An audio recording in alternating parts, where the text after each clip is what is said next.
Hello friends, welcome back to my channel. तो आज के इस वीडियो में मैं आपको एक्सप्लेन करने वाली हूँ 2022 में आई बंगाली वेब सीरीज संपूर्णा। तो चलिए विदाउट वेस्टिंग टाइम हम सीरीज का एक्सप्लेनेशन स्टार्ट करते हैं। सीरीज स्टार्ट होती है संपूर्णा नाम की लेडी से जो अपने देवर रक्तिम की शादी की तैयारियों में लगी हुई थी। तभी वहां पर रक्तिम आता है और संपूर्णा उसे चिढ़ाने लगती है। रक्तिम, जिसे प्यार से सब लोग घर में रुकू कह के बोलते हैं, वो बहुत ही खुश था क्योंकि उसकी नंदिनी नाम की लड़की से शादी तय हुई थी। तभी वहां पर रुकू की माँ आती है जो संपूर्णा को बताती है कि शादी की तैयारी ना करे क्योंकि ये शादी नहीं हो सकती। उनका कहना था कि रुकू और नंदिनी की कुंडली नहीं मिल पाई, इसलिए वो ये शादी कैंसिल कर देते हैं, जिससे रुकू बहुत गुस्सा हो जाता है। तो वही नंदिनी के घर वाले भी शादी की तैयारियों में लगे थे। उन्हें रुकू की माँ कॉल करके बताती है कि ये शादी नहीं हो सकती। जब वो लोग ये सुनते हैं तो वो लोग भी बहुत नाराज हो जाते हैं। तो वही अगर रुकू की बात करें तो रुकू घर का छोटा बेटा था और सबसे ज्यादा लाडला भी, क्योंकि वो पढ़ाई में बहुत ज्यादा होशियार था और उसके पास बहुत ही अच्छी जॉब थी। इसलिए उसकी माँ का कहना था कि उसे तो बहुत सी लड़कियां मिल जाएंगी, लेकिन रुकू को नंदिनी ही पसंद थी। संपूर्णा इस बात से थोड़ी टेंशन में थी क्योंकि वो भी चाहती थी कि रुकू और नंदिनी की शादी हो जाए। वो अपने पति परितोष से इस बारे में बात करती है तो परितोष उसे कहता है कि ये सब कुछ वो खुद ही हैंडल कर ले, क्योंकि वो जानता है कि संपूर्णा सब कुछ अच्छे से संभाल लेगी। अगले दिन संपूर्णा अपनी एक फ्रेंड स्मिता से मिलने जाती है। स्मिता एक एनजीओ चलाती है और वो चाहती है कि संपूर्णा भी उसके कामों में मदद करे, क्योंकि शादी से पहले संपूर्णा ये सब काम किया करती थी, लेकिन जब से शादी हुई है संपूर्णा घर के कामों में ही बिजी रहती है। संपूर्णा नंदिनी से मिलने जाती है और उसे बताती है कि वो चिंता ना करे, ये शादी होकर रहेगी। जिसके बाद संपूर्णा अपने घर आती है तो रुकू सब पर गुस्सा कर रहा था। संपूर्णा उसे शांत करती है और अपने सास से कहती है कि उसने रुकू और नंदिनी की कुंडली एक बड़ी स्वामी को दिखाई है। उन्होंने कहा है कि अगर वो लोग एक पूजा करेंगे तो कुंडली में जो दोष है वो चला जाएगा। ये सुनते ही संपूर्णा की सास भी मान जाती है। जिसके बाद पूजा होती है और धूमधाम से रुकू और नंदिनी की शादी हो जाती है और आज उन दोनों की सुहागरात थी। तभी अचानक आधी रात को संपूर्णा को कोई आवाज सुनाई देती है। वो जब बाहर आकर देखती है तो नंदिनी टेरेस पर खड़ी रहकर रो रही थी। संपूर्णा उससे रोने का रीजन पूछती है तो नंदिनी उसे कुछ भी नहीं बता रही थी, लेकिन संपूर्णा के बार बार पूछने पर नंदिनी उसे बता देती है कि रुकू उसके साथ जबरदस्ती कर रहा था। एक्चुअली संपूर्णा को लगता है कि फर्स्ट टाइम है इसलिए रुकू थोड़ा सा उतावला हो गया होगा। वो नंदिनी से कहती है कि वो थोड़ा सा पेशेंस रखे, अपने रिश्ते को थोड़ा टाइम दे, धीरे धीरे सब कुछ ठीक हो जाएगा। नंदिनी भी हाँ कहकर वहां से चली जाती है। अगले दिन नंदिनी और रुकू हनीमून पर जाने वाले थे, जिसकी नंदिनी पैकिंग कर रही थी। संपूर्णा नंदिनी को एक नाइटी गिफ्ट देती है, जिसके बाद वो दोनों हनीमून पर चले जाते हैं। उसी रात को रुको का कॉल आता है कि नंदिनी कहीं चली गई है। वो होटल वालों के साथ मिलकर नंदिनी को हर जगह ढूंढ रहा था। तो वही घर में भी सब लोग परेशान हो गए थे कि आधी रात को नंदिनी कहाँ चली गई। संपूर्णा तब रुकू से कहती है कि वो जाकर होटल के टेरेस पर चेक करे।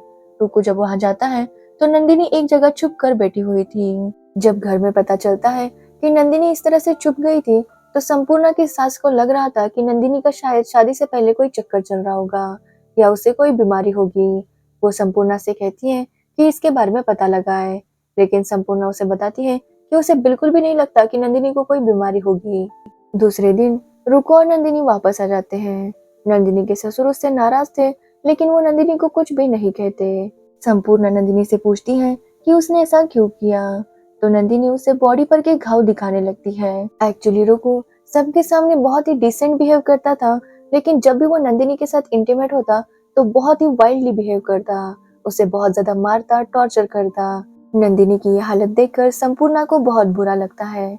उसे तो यकीन ही नहीं हो रहा था कि रुकू ऐसा कर सकता है। वो जाकर इसके बारे में अपने पति से बात करती है। वो परितोष से कहती है कि वो जाकर रुकू से बात करे और उसे समझाए कि पत्नी से किस तरह से बिहेव करते हैं, लेकिन परितोष कहता है कि ये उनका पर्सनल मैटर है, इसमें वो उसके साथ डिस्कस नहीं कर सकता। परितोष संपूर्णा को बताता है कि उसे रुकू ने कहा है कि शायद नंदिनी को कोई मेंटल हेल्थ इशू है। ये सुनकर तो संपूर्णा को और ज्यादा गुस्सा आता है। वो अपने ससुर के पास भी जाती है ताकि वो उन्हें बता सके, लेकिन उसे बिल्कुल भी कंफर्टेबल फील नहीं होता, इसलिए वो उन्हें कुछ भी नहीं बताती। लेकिन वो अपनी सास से इस बात को शेयर करती है। लेकिन उसकी सास का कहना था कि इन सारी बातों को डिस्कस नहीं करना चाहिए, ये उनके कल्चर के खराब है। और रही बात उनके बेटे रुकू की, तो वो कभी ऐसा कर ही नहीं सकता। नंदिनी को बेटर फील हो इसलिए संपूर्णा उसे वॉक पर ले जाती है। लेकिन नंदिनी को कुछ भी अच्छा नहीं लग रहा था। उसे डर लग रहा था कि थोड़ी देर बाद रात होगी और फिर से रुकू उसके पास आएगा। संपूर्णा उसे कहती है कि वो खुद ही रुकू से बात करेगी, क्योंकि कोई भी रुकू से इस बारे में बात करने के लिए तैयार नहीं था। तो वही संपूर्णा की माँ उसे किसी काम की वजह से मायके बुला रही थी। संपूर्णा अभी जाना नहीं चाहती थी क्योंकि उसे नंदिनी की चिंता थी। लेकिन सास के समझाने पर संपूर्णा जाने के लिए मान जाती है। तो वही जब रुकू घर आता है तो वो नंदिनी से कहता है कि वो लोग अब फ्लैट में शिफ्ट होंगे। वो कई दिनों से चाहता था कि वो एक अपना घर ले ले और फाइनली उसने एक फ्लैट ले लिया है। लेकिन नंदिनी बहुत डरी हुई थी। संपूर्णा रुकू से बात करती है और उसे समझाती है कि वो जिस तरह बिहेव कर रहा है ये एक क्राइम है। नंदिनी के साथ वो बिल्कुल भी अच्छा नहीं कर रहा। रुकू संपूर्णा से माफी मांगता है और कहता है कि उसने उस दिन बहुत ड्रिंक की थी। उसने नंदिनी के साथ क्या किया ये उसे बिल्कुल भी याद नहीं, लेकिन वो फिर से कभी भी ऐसा नहीं करेगा। और संपूर्णा भी मान जाती है। रुकू जाकर नंदिनी से माफी मांगता है और नंदिनी उसे माफ कर देती है। अगले दिन संपूर्णा को डर लग रहा था कि कहीं रात को फिर से रुकू ने ऐसा कुछ ना किया हो। लेकिन नंदिनी उसे बताती है कि रुकू ने उससे माफी मांगी, इसलिए अब वो उनकी चिंता ना करे और वो अपने मायके जा सकती है। संपूर्णा को भी ये सुनकर अच्छा लगता है और वो अपने मायके चली जाती है। तो वही नंदिनी भी अपने फ्लैट के डेकोरेशन में लग जाती है।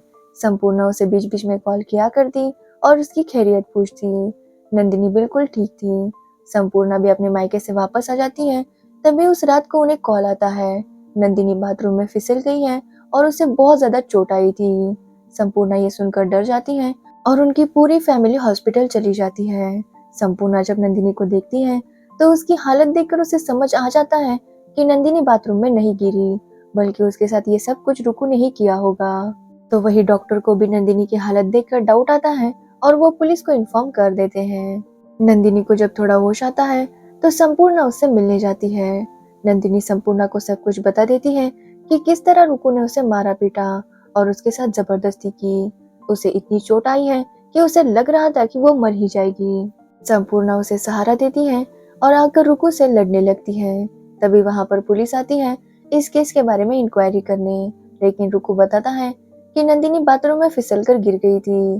पुलिस नंदिनी से बात करना चाहती थी, लेकिन उसकी कंडीशन थोड़ी सी सीरियस थी, इसलिए डॉक्टर उन्हें मना करता है और रात को आने के लिए कहता है। पुलिस को देखकर सारे घर वाले शॉक थे। उन्हें बस ये जानना था कि कंप्लेंट किसने की है, लेकिन पुलिस वाले कुछ भी नहीं बताते। वो जब बाहर जा रहे थे तो संपूर्णा उससे मिलती है और सब कुछ बता देती है, जिस पर पुलिस इंस्पेक्टर से कहती है कि हमारे यहाँ मैरेंटल रेप को क्राइम नहीं समझा जाता। और संपूर्णा जिस नंदिनी के लिए लड़ना चाहती है, पहले उस नंदिनी से पूछे कि क्या वो कंप्लेंट करने के लिए तैयार है, क्योंकि रुकू पर डोमेस्टिक वायलेंस का केस हो सकता है, लेकिन नंदिनी को कंप्लेंट करनी होगी। बहुत सी औरतें अपने पति को माफ कर देती है, घर वाले या सोसाइटी के प्रेशर की वजह से।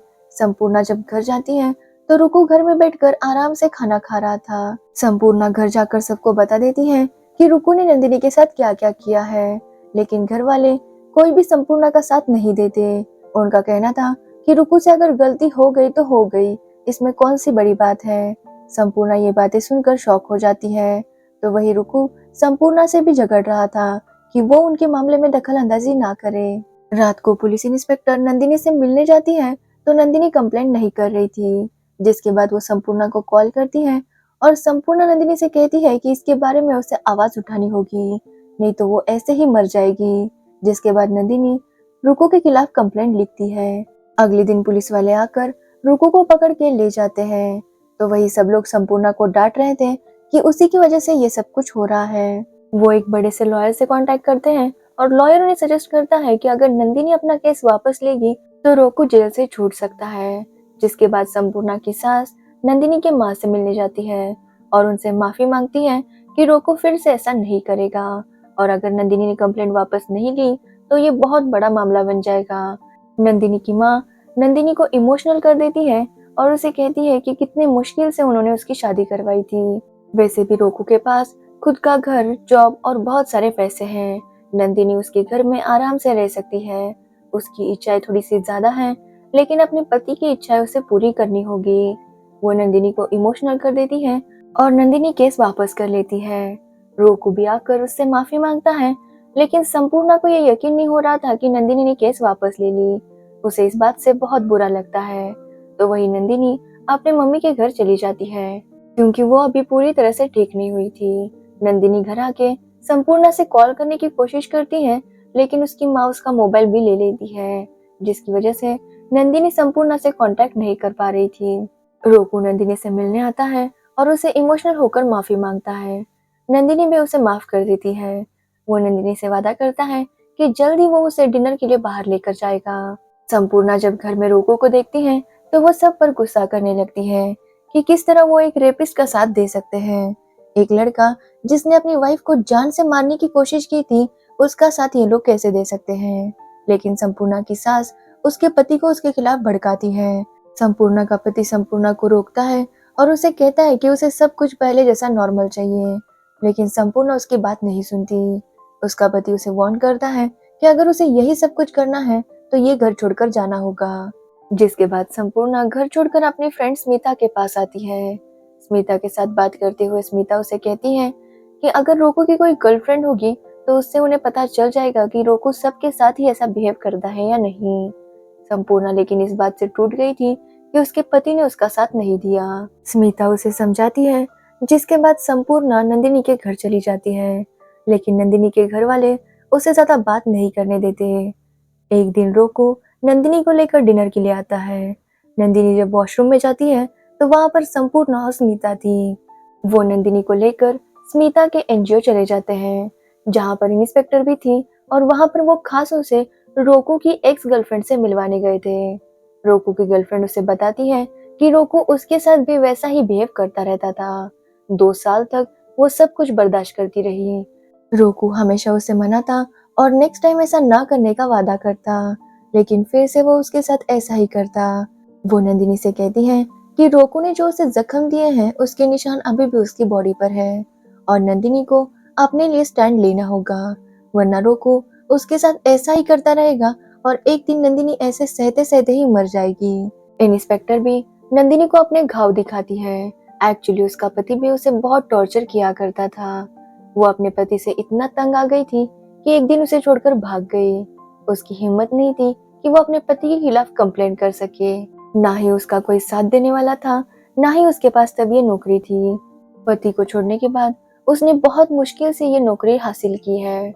वो नंदिनी से कहती है कि वो खुद भी एजुकेटेड है, वो अपने आप को संभाल सकती है, इसलिए वो ये फैसला ले ले। नंदिनी जब सबकी बातें सुनती है तो वो बहुत मोटिवेटेड फील करती है और डिसाइड करती है कि वो अब कंप्लेन वापस नहीं लेगी। तो वही रोकू घर चला गया था, क्योंकि उसे होटल में नंदिनी कहीं भी नहीं मिली।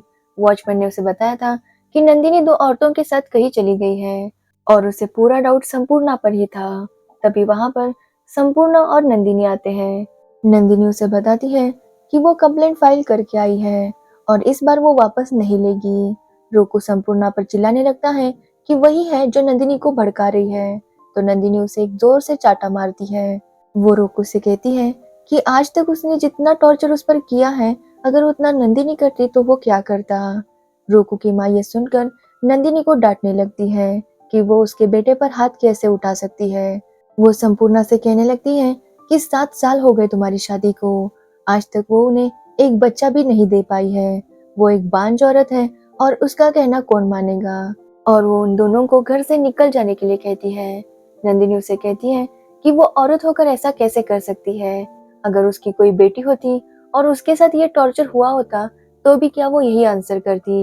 नंदिनी कहती है उसके घर वालों ने भी उसका साथ नहीं दिया। सब लोग जानते थे कि रोकू ने उसके साथ कितना गलत किया है, लेकिन किसी की भी हिम्मत नहीं हुई कि वो रोकू को बता सके कि उसने गलत किया है और उसके लिए उसे सजा होनी चाहिए। लेकिन ये लोग तो अपने बेटे की गुनाहों को छुपाकर बहुओं पर ही उंगली उठा रहे हैं। तभी वहां पर पुलिस इंस्पेक्टर आती है और रोकू को पकड़कर ले जाती है। जाते हुए रोकू सबसे रिक्वेस्ट कर रहा था कि उसे एक और चांस दिया जाए, लेकिन कोई भी उसकी बात नहीं सुनता। तो वही संपूर्णा का पति उसकी तरफ देखकर स्माइल करता है, यानी कि वो भी अब संपूर्णा का ही साथ देगा। संपूर्णा और नंदिनी ने एक पड़ाव तो पार कर लिया था, अब उन्हें कोर्ट में लड़ना था। वो कोर्ट की तरफ जाती हैं और यहीं पर यह सीरीज एंड हो जाती है। तो ये थी संपूर्णा सीरीज की स्टोरी। अगर आपको ये स्टोरी और एक्सप्लेनेशन अच्छा लगा हो तो वीडियो को लाइक कमेंट शेयर जरूर करना और मेरे चैनल को सब्सक्राइब करना बिल्कुल मत भूलना। Thanks for watching the video.